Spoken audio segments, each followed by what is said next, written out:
papers that published with these co-authors on this topic.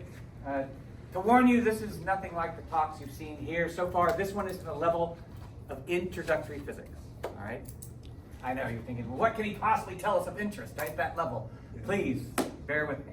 Hopefully you'll find something here of value. This is our book. It's written at pretty close to the same level, a little bit more technically sophisticated than the level of the talk I'm going to give today. Published with Oxford in 2024. You can see it was blurred by Adlam, Bruckner, Boob, and Horton. All right. So I'm going to actually start with Einstein's reconstruction of the Lorentz transformations first. That's going to set the stage for everything that I'm going to show you later. So you go back to the 1800s, you have the Michelson-Morley experiment. They rotate their interferometer throughout the day on different days of the year. They see no change in the interference pattern. And they take that to mean, well, everybody's going to measure the same value for the speed of light c, regardless of their motion relative to the source, right?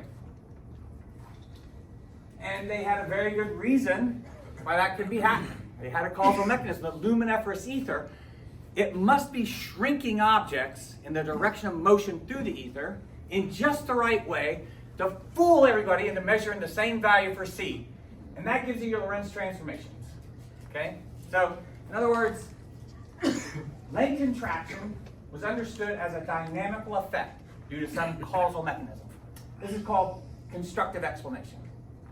Constructive explanations explain phenomena dynamically in terms of causal mechanisms. Okay. And even Einstein engaged in this kind of activity, he said, for like 7 years. And then he just gave up, writing, "By and by I despaired of the possibility of discovering the true laws by means of constructive efforts based on known facts. The longer and the more despairingly I tried, the more I came to the conviction that only the discovery of a universal formal principle could lead us to assured result." In other words, he came up with a principal explanation. And a principal explanation, you start with some compelling fundamental principle that justifies some empirically discovered fact, wins your kinematics, and resolves your mystery. So he said, well, look, the relativity principle and Maxwell's equations tell you, right, you have to measure the same value of speed of light. That's his light postulate. That gives you your Lorentz transformations, which contain length contraction. So length contraction isn't a dynamical effect due to some causal mechanism. No, length contraction is a kinematic fact necessitated by the relativity principle.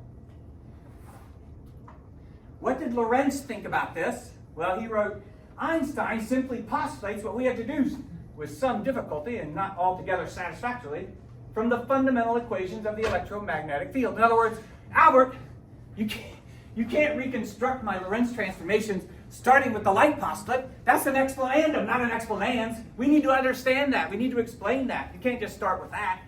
But, but by doing so, he may certainly take credit for making us see in the negative result of experiments like those of Michelson, Rayleigh, and Brace, not a fortuitous compensation of opposing effects, but the manifestation of a general and fundamental principle.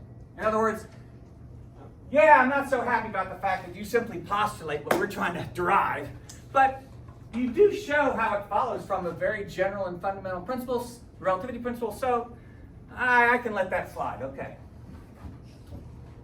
And today, 120 years later, we still don't have any consensus anyway, constructive counterpart to special relativity, or Einstein's reconstruction of the Lorentz transformation.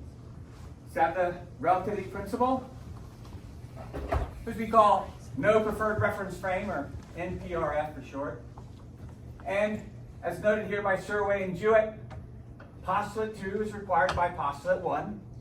Right? The reason that everybody has to measure the same value for speed of light c is because of the relativity principle and Maxwell's equations. You get exactly the same kind of a presentation in these introductory physics textbooks. So when I'm presenting, to my introductory physics students, I think this is the one that my college is using here. But, any of these textbooks would have introduced special relativity like this. So here's Norton's. On his website, he has an introductory course on special relativity. He writes, if the principle of relativity was applied to Maxwell's law about light, the light postulate resolved it immediately.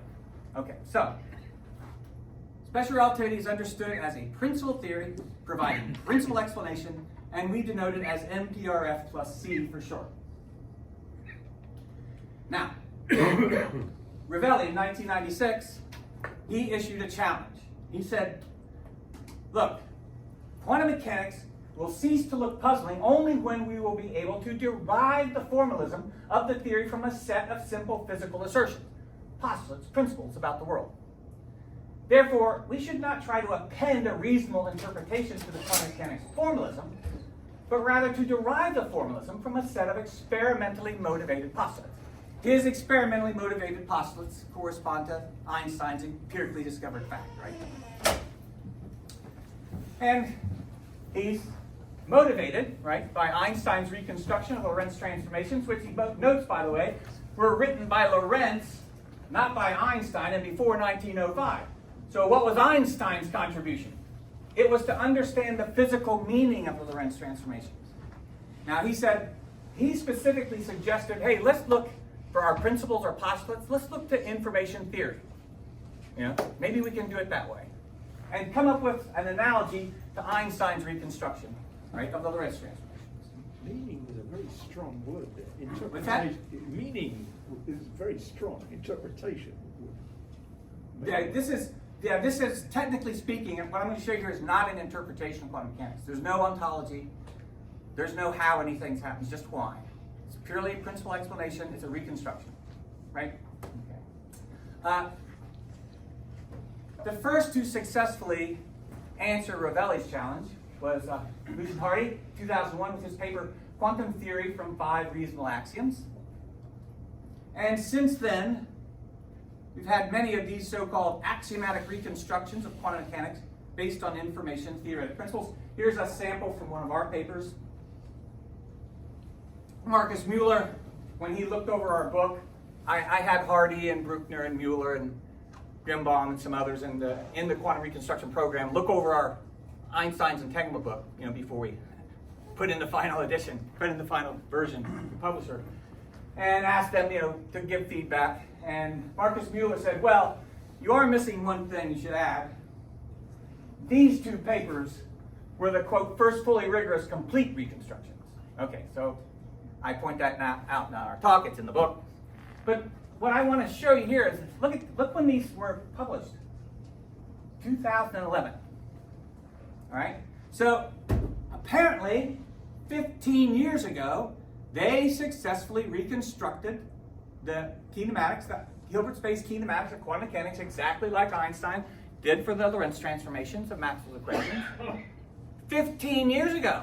So why isn't the quantum foundations community say, oh, well, duh, there it is. Now we understand quantum mechanics just like special relativity. Yeah, no problem. Right? Clearly something is missing from these reconstructions. And what would that be? Well, I'm going to show you one way to complete them so as to plug this lacuna, all right? Now there are different ways to, you know, do these reconstructions. Different reconstructions start out with different empirically discovered facts or experimentally motivated postulates, all right? I'm going to start with those, like Deribel does, that start with discreteness. Now remember, you're reconstructing with the information theoretic, so you're starting with your qubits, right? And then you build up the higher dimensional spaces of tomographic locality. So that's where we're at the very bottom. That's where we're going to find the missing pieces for all these reconstructions that start with discreteness anyway. All right, so let's look at Deribel writes here. There's a continuous infinity of possible measurements of a spin, but there are only 2 possible outcomes for each measurement, plus or minus h bar over 2. I'll just use +1 and -1, right? It's normal. And he says, and suppose you started out where you knew you had, say, +1 z hat, and then you made a measurement at some angle beta with respect to that. What do you get? There you still get +1 and -1, okay? So this is his empirically discovered fact, the experimentally motivated postulate at the starting point for reconstruction. And, you know, from Stern-Gerlach, he talks about Stern-Gerlach measurements. His qubit is going to be the spin 1/2. That's used by almost everybody. Any qubit will work. Double slit experiment, Mach-Genzer, Mach-Zander interferometer, polarizer, you know, photons, polarization, all those will work. They like this one, and this one works pretty well for seeing physically what's going on. Okay. So yeah, you send your silver atoms through, and you get always deflection, up or down, nothing in between. That's Dirichlet's discreteness requirement. Now let's see how he derives his spin-a-half qubit probability, starting with his discreteness requirement. You start with a state, say z psi is z plus. You do a measurement b hat, making an angle beta with respect to z hat. What do you expect to get? Well, you're starting out with an angular momentum of +1 z hat. You're measuring it in the direction b hat. You should just get +1 cosine beta, right? I mean, duh. But the discreteness requirement says, no, you have to get ±1. Oh, well, what do you get instead? You recover this +1 cosine beta on average. Quote, in order that the average angular momentum in the direction beta be equal to the projection of the initial angular momentum on this direction, that is so because a large number of identically prepared non-interacting spin particles should behave as the angular momentum of a macroscopic object under measurement. This is his correspondence requirement. Deikic and Bruckner call this their closeness requirement. Comte calls this the homogeneity of statistical ensembles. Most people accept this. This is not the least bit contentious. Of course, your quantum results average to what you expect from your classical context, right? So, you have this average-only projection equation and normalization, and there you have it. There's your spin-a-half qubit probabilities. So, discreteness and correspondence give us qubit superposition, the basis of the reconstruction. Bruckner and Zeilinger have information invariance and continuity, which states the total information of one bit is invariant under a continuous change between different complete sets of mutually complementary measurements. In the context of Dirichlet's reconstruction, say look at psi is z plus. So if you measure in the z hat direction, 100% of the time, you get +1. As you take that b hat and you rotate it, that 100-0 distribution goes to 90-10, 80-20. In other words, you have your total information of one bit is invariant under a continuous change in the measurement direction of b hat. And then when you get to beta equal 90 degrees, you have maximized the randomization of that initial qubit of information, 50-50 outcomes. Those are the complementary measurements then to the z hat direction. And so you have, quote, a complete set of mutually complementary SG measurements for z hat. You can do the same thing for b hat. And this is a figure from Bruckner and Zeilinger's paper right here. And that gives you your two coordinate systems based on the mutually complementary spin-a-half measurements, rotated by a direct angle beta. Okay? And so that gives you the second half between different complete sets of mutually complementary measurements. Okay, so this is showing you how to relate Dirichlet's discreteness and correspondence requirements to Bruckner and Zeilinger's information invariance and continuity. All right, now, there you go, you're done. You have at the bottom, technically at this point, you've satisfied the criterion that Einstein required for having a principal theory. You were able to derive the formalism from an empirically discovered fact. He used thermodynamics as an example. He said you can derive the laws of thermodynamics from the empirically discovered fact that there are no perpetual motion machines. Okay? They have derived the Hilbert space kinematics, quantum mechanics, from the empirically discovered facts of discreteness, most fundamentally, and correspondence, or information variance and continuity, or I'll show you another here from Krenikov in a second. So, what's wrong? What's missing? Clearly, again, we know something's missing, or everybody would be on board with this, and you would kill all the conferences where people are debating and arguing about interpretation, because this is not an interpretation. This is just a collection of empirical and mathematical facts. It's a reconstruction. So what is missing? Well, Dirichlet states it himself right here. From a physical point of view, discreteness is a non-trivial assumption.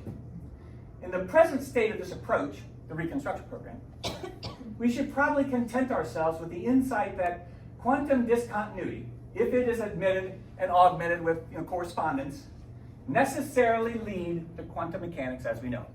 In other words, we don't really have any justification for discreteness. But that and correspondence do give us qubit superposition in QM as we know it. So can we just let the end justify the means? But you can see with their analogy for special relativity, would Lorentz have bought into this if Einstein had simply said, I've reconstructed your transformation, your Lorentz transformation from the light pasta? You'd think Lorentz would have said, oh, gosh, I never would have thunk to do that, right? He would have said, that's bullshit. You got to explain the light pasta, to at least justify it somehow. And that's the problem. You see, this is the problem with the reconstructions. They don't have any justification for that discreteness at the bottom. They have equivalently derived the Lorentz transformation from the light pasta with no justification whatsoever. That's what we need. We need some sort of a justification for the discreteness, right? Requirement. Well, we have this statement from Weinberg in his paper that he wrote 2017 New York Times. He just pointed out that Stern-Gerlach magnets, when you measure an electron spin with Stern-Gerlach magnets, you are essentially measuring a universal constant of nature, Planck's constant H, right? So, I mean, the outcomes are plus or minus h bar over 2. So, Dirichlet's discreteness requirement entails the observer independence of Planck's constant H between those inertial reference frames you saw from the Bruckner-Zeilinger, right, figure, related by spatial rotations, i.e. between different experimental contexts. And in fact, this is precisely how Andrei Krenikov characterizes discreteness in his reconstruction. He calls it the quantum action invariance principle. The quantum of action is the same for all observers, regardless of experimental contexts. He says this principle is the epistemic counterpart to Bohr's quantum postulate, right? So his two principles are this quantum action invariance and complementarity. Dirichlet has discreteness and correspondence. Bruckner and Zeilinger have information invariance and continuity. Okay, so all of those then start with discreteness, which Andre here characterizes as, the invariance of the observer independence for H. So everything that I presented to this point in my talk is a mathematical or empirical fact that has already been published by other people. So what's our contribution? We're just suggesting, look, why don't we justify discreteness with the relativity principle and Planck's radiation law? Exactly. I mean, you said you were trying to come up with an analogy to special relativity. Dude, isn't this it? This strikes us as trivially obvious. Why don't you just finish it this way? Here's Knight's introduction, right, from his introductory physics textbook. Here's Knight's introduction to special relativity. You could do the exact same thing for quantum mechanics. The relativity principle tells you that Planck's radiation law has to be true in all inertial reference frames, including those related by spatial rotations, right? That's part of the Lorentz restricted group and the Poincare group for transformations between inertial reference frames, right? Planck's radiation law predicts the existence of a constant with this value. Therefore, it's got to be the same. And if that's true, discreteness is what's going to happen, right? It seems to be an innocuous statement. I showed you that qubit superposition and complementary follow necessarily. And in a second, we'll go over Dirichlet's derivation of the joint probabilities for the Bell spin states. Okay. So, quantum mechanics is a principal theory. They already have it as a principal theory.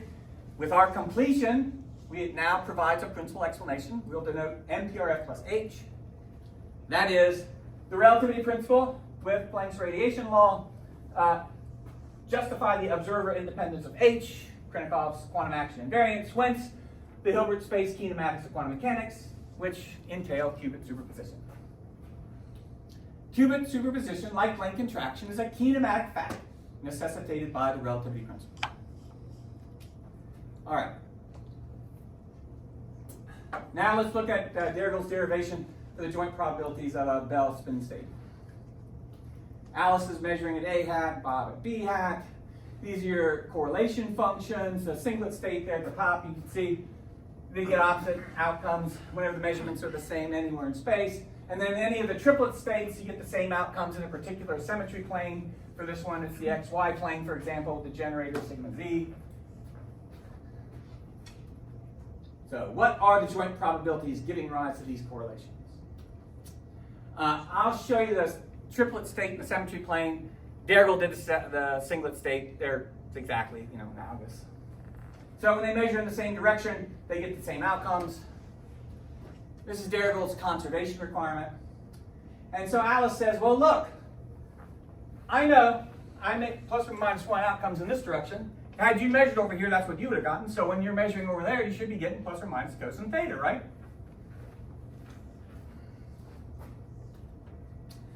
But Bob can only get, because of discreteness, he can only get plus or minus 1. So Alice uses correspondence to set up these average-only conservation equations for Bob's results from her perspective.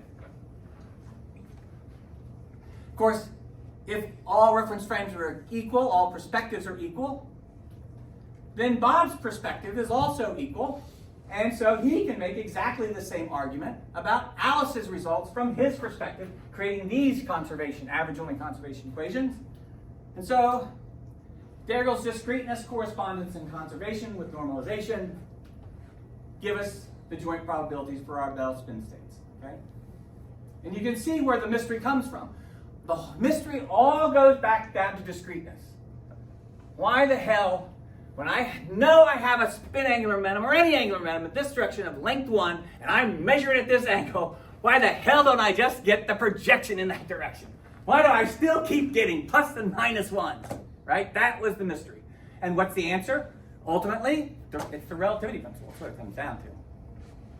Exactly like I have a source. The light comes out. I measure its speed. It's c. Now I move along the beam away from the source at, say, half the speed of light. What should I get? Half the speed of light, right? If I move at a quarter the speed of light, I should get 3/4. I should get some fraction of that amount. What do I get? No, God damn it, I still get c. Why is that? That's ridiculous. Because of the relativity principle. Think about that now.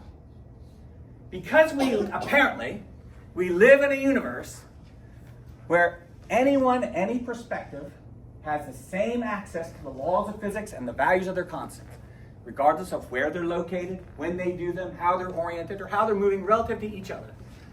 You're going to get the same laws and the same constants. And because you live in that kind of a universe, you're going to have time dilation, length contraction, relativity simultaneity, qubit superposition, complementarity, and entanglement. Those weird things exist necessarily in a universe like that. That's the kind of universe we live in. All right. And our completion satisfies increased unification above and beyond the reconstructions that they currently exist, as I show in this figure here. Okay, and that's the characteristic, what you want from a principal theory. Since you don't get any causal mechanisms out of a principal theory, what are you going to get?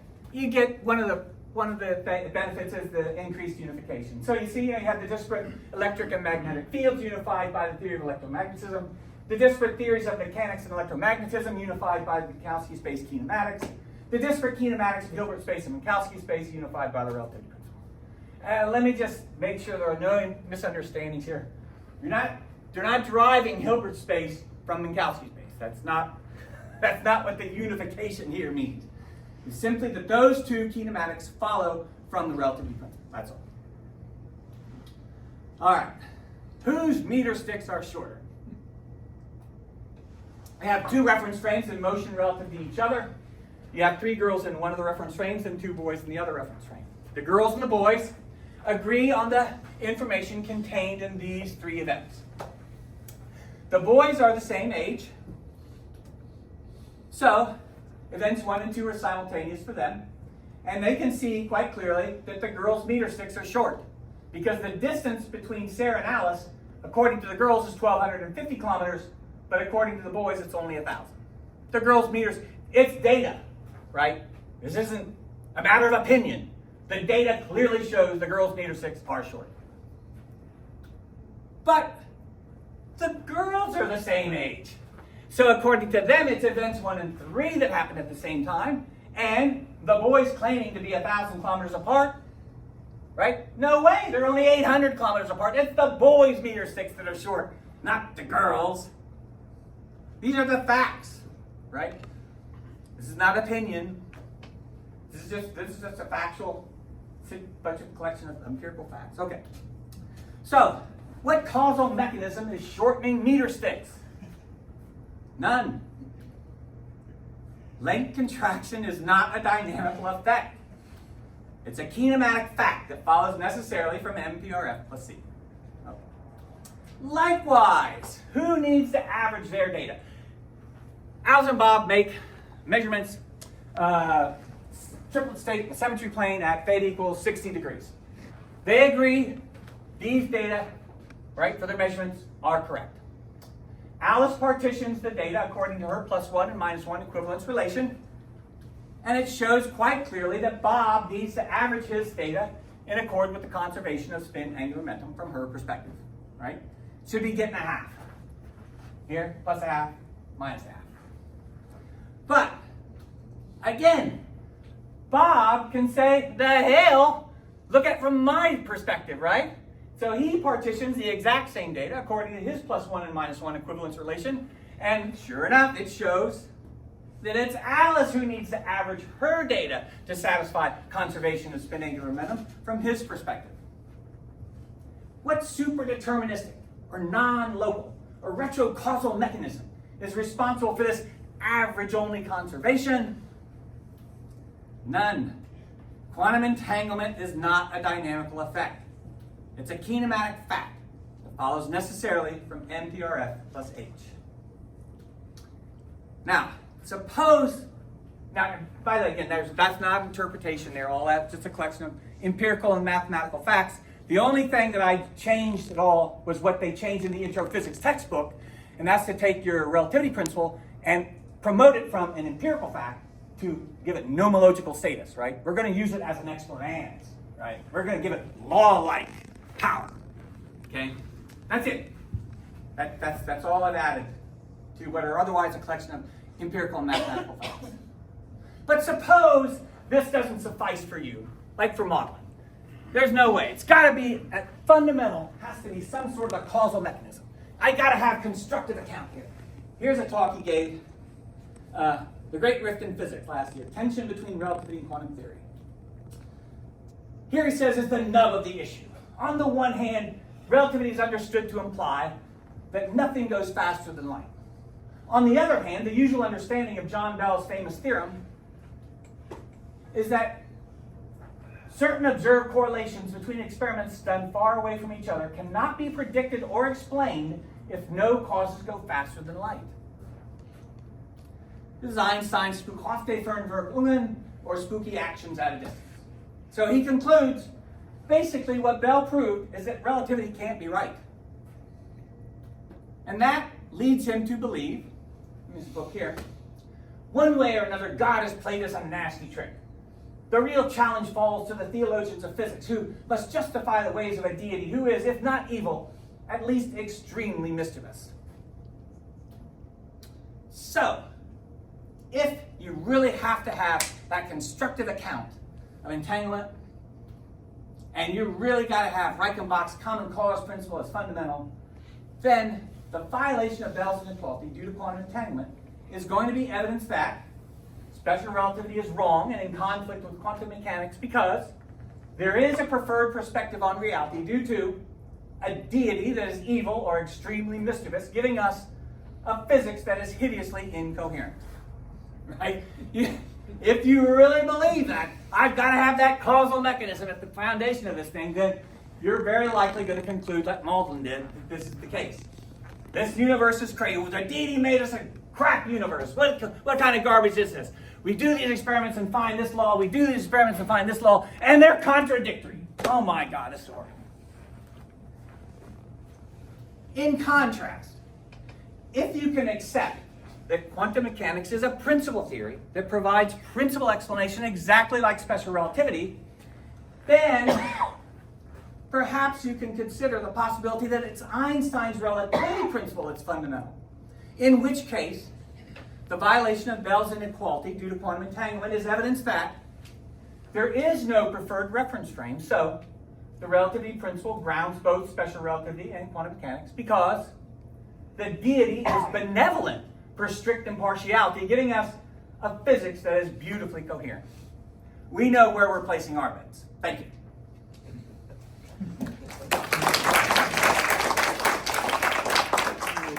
because if